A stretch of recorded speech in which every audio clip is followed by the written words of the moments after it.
Yo nací en la ciudad de La Paz, en los barrios, en la calle Indaburo, ahí arriba de la Plaza Murillo. Con 6 años hice la carrera de arquitectura. Allí me encontré con el que es mi marido y después de terminar nos casamos y mi ilusión era irme a España. Mis abuelos eran de allí y todo eso, y mi ilusión era irme a España y nos fuimos a España. Sí, ¿qué tal? ¿Ha preferido este local? ¿Ya? Yo nunca aceptaba que me pusieran de, como si yo fuera un objeto. Una casa es de fulano, una silla es de fulano. Pero mi papá no te trataba como tal. Pero Él te daba la libertad absoluta. Claro, porque él sabía que yo no iba a llevar otro nombre más que el mío, ¿no? Pero él no era una persona que exigiera que llevara su nombre. No, en absoluto. Bueno, aquí es cuando yo estaba en el colegio, que me sacaba siempre premios. ¿Qué es ese dignidad? ¿Ese es el premio? Y el premio, bueno, al estudio, el que tenía las notas más altas. Claro, esto es cuando salí del colegio, el bachillerato, que éramos apenas 6, porque recién estaba fundando el bachillerato en el Colegio Santa Ana.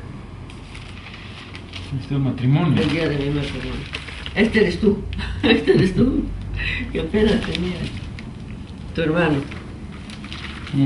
Yo recuerdo toda mi infancia mezclada con temas de arte, con temas de cultura, con el interés más en la parte intelectual. O sea, mi pensamiento sobre ustedes ha sido siempre cultural. ¿Qué otro interés podíamos tener?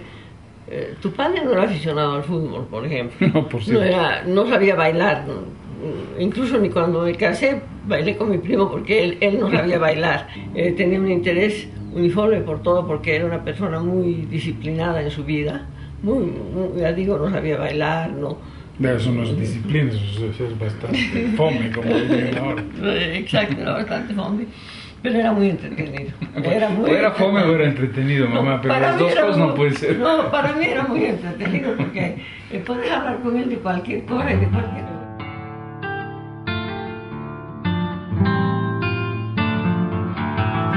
Mira, cuando terminamos la carrera, mi marido José de Mesa y yo nos fuimos a España y empezamos a ver con cuidado los monumentos. Trabajábamos en el Instituto Diego Velázquez y vimos que no eran parecidos a los bolivianos. Que en La Paz, por ejemplo, San Francisco o Santo Domingo no se parecen en nada a la Almudena de Madrid o a las catedrales de Burgos, no se parecen en nada. Entonces nos dimos cuenta de que había algo que lo diferenciaba, había algo que lo hacía distinto.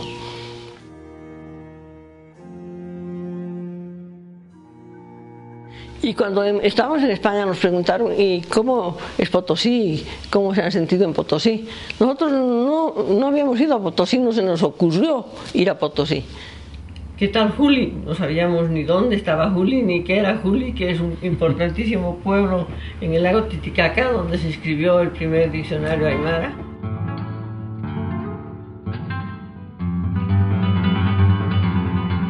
De manera que al volver, lo primero que fuimos es a Potosí, a conocer Potosí, a dar la vuelta al lago Titicaca y a ver las cosas en su sitio y a fotografiarlas. Nada más que era un trabajo de recolección. Levantábamos planos, sacábamos fotografías y escribíamos lo que habíamos visto, simplemente, llanamente. Y vi tanto material que me llamó la atención. Dije, es que esto no puede quedar así, porque ¿quién va a tener la oportunidad de ir pueblo por pueblo, que le abran todo, entrar a las iglesias, sacar fotografías? Mira, es que hoy día tampoco se podría ya hacer eso. No, claro que no. Porque, por ejemplo, en Cusco nosotros queríamos un cuadro, pedíamos que lo saquen, tengo fotografías, a la puerta de la iglesia, porque nuestras máquinas eran muy malas y no podíamos sacar en el interior para sacarlos al sol, y los fotografiábamos en el sol.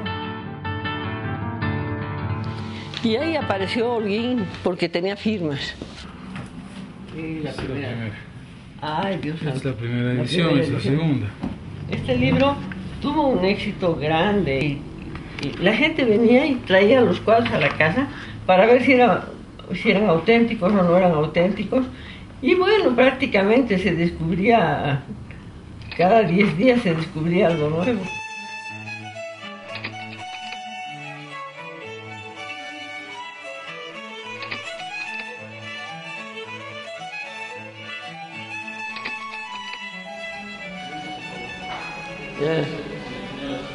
Fátima. Bueno, esta sala se inauguró, fue la primera, se inauguró en 1964, vale decir que casi ya tiene 50 años.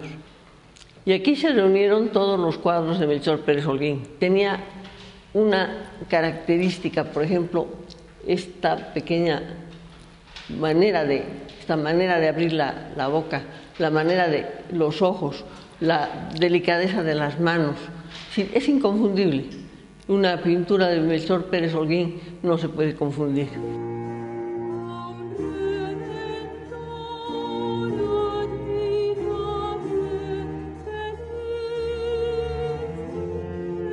En realidad, el arte colonial se consideraba de una época de opresión con todo lo de la mita y todo lo demás, porque la primera historia de Bolivia que le escribió Cortés dice: la historia de Bolivia comienza en 1809 porque la esclavitud no tiene historia. Y se borraron toda la historia completa, y aún sigue borrada en muchas partes. Al borrar la colonia, se borraron todo el oriente boliviano, todas las misiones jesuíticas, Chiquitos, Mojos. No se hablaba de eso porque era la colonia.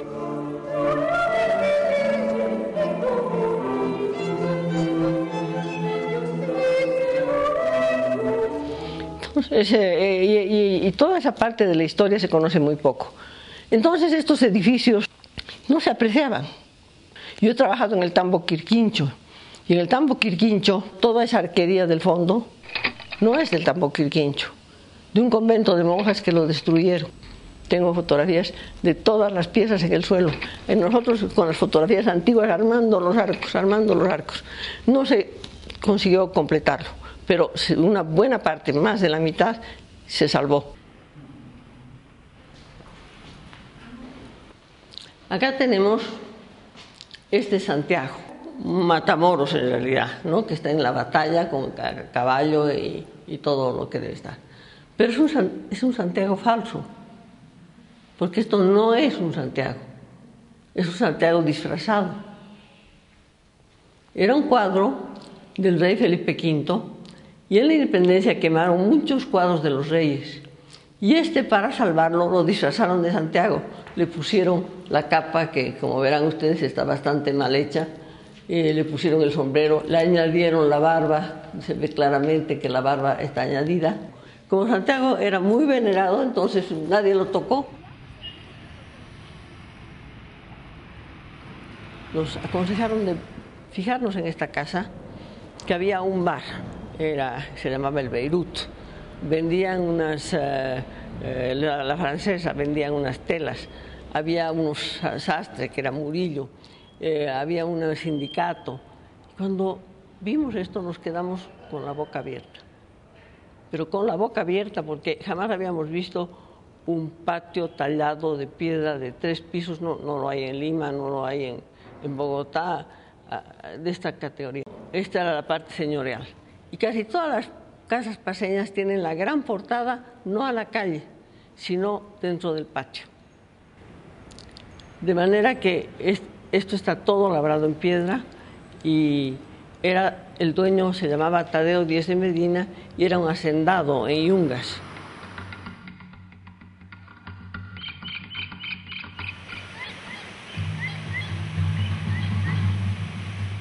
Un pueblo como Tiahuanaco, como Caquiaviri, para vivir tenía que sacar la sal de Uyuni, tenía que sacar el pescado del Pacífico, o sea, donde hoy día es Arica, tenía que traer la coca de Yungas. Los españoles trataron a cada cual de decir: si usted es de Carabuco, váyase a Carabuco, no quiera se quede aquí en Arica, por ejemplo, ¿no? Pero de todas maneras quedaron eso, y quedó en el recuerdo en el altiplano del trópico. El trópico fue incluido, los monos fueron incluidos, los loros fueron incluidos, las papayas fueron incluidas, es decir, toda la parte tropical se incluyó en el arte indígena, hubo una fusión.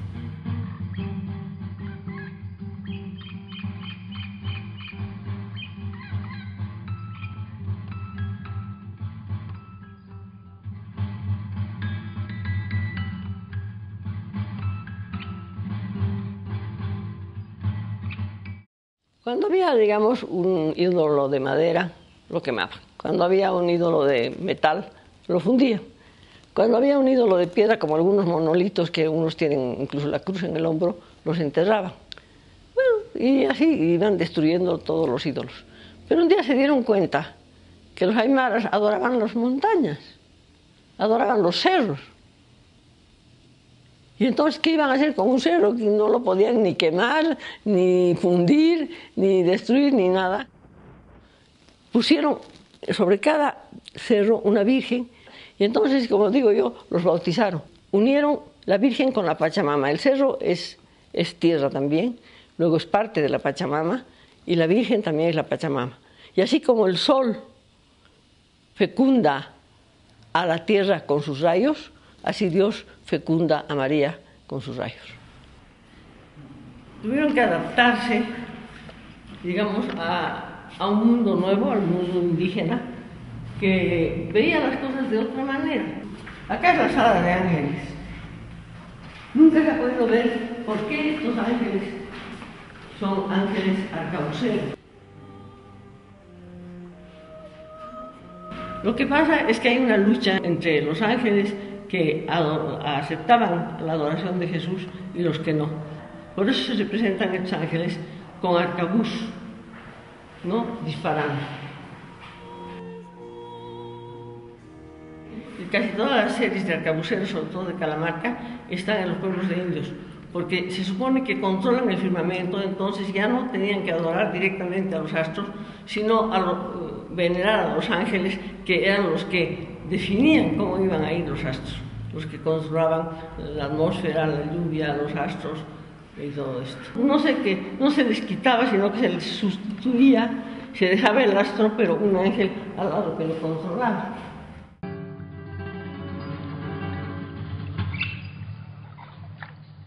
Ah, claro, el paraíso. ¿Sabes por qué? Había una teoría de que en el paraíso los animales hablaban, pero que cuando hubo el pecado original ya no hablaron más. Entonces, cuando llegaron los europeos y vieron un animal que habla, que es el loro, nunca lo habían visto, no había loros en Europa, nunca podían imaginarse que un animal pudiera pronunciar palabras y pudiera decir frases. Entonces, pensaron que eran los restos que quedaban de ese paraíso terrenal que había estado aquí en América. Y el paraíso de los pájaros parlantes es América. Lo que pasa también es que la historia colonial es un poco complicada, es un poco compleja, porque entran muchos elementos. Entra resabios de las cosas indígenas, entra la cosa europea que viene, las cosas italianas, el gusto italiano, entra la tecnología, ¿no? Los arcabuces que disparaban los cañones y todo eso. Entonces se crea un mundo mestizo. Esas han sido, digamos, vueltas cíclicas, ¿no? Que quizás ahora estamos en una de ellas, ¿no? Cada cual diferente, con características diferentes, pero que se va avanzando hacia una unión, hacia una comprensión mejor de una sociedad tan diversa como es la nuestra, donde la gente a veces nos sentimos todos aún hoy un poco desorientados.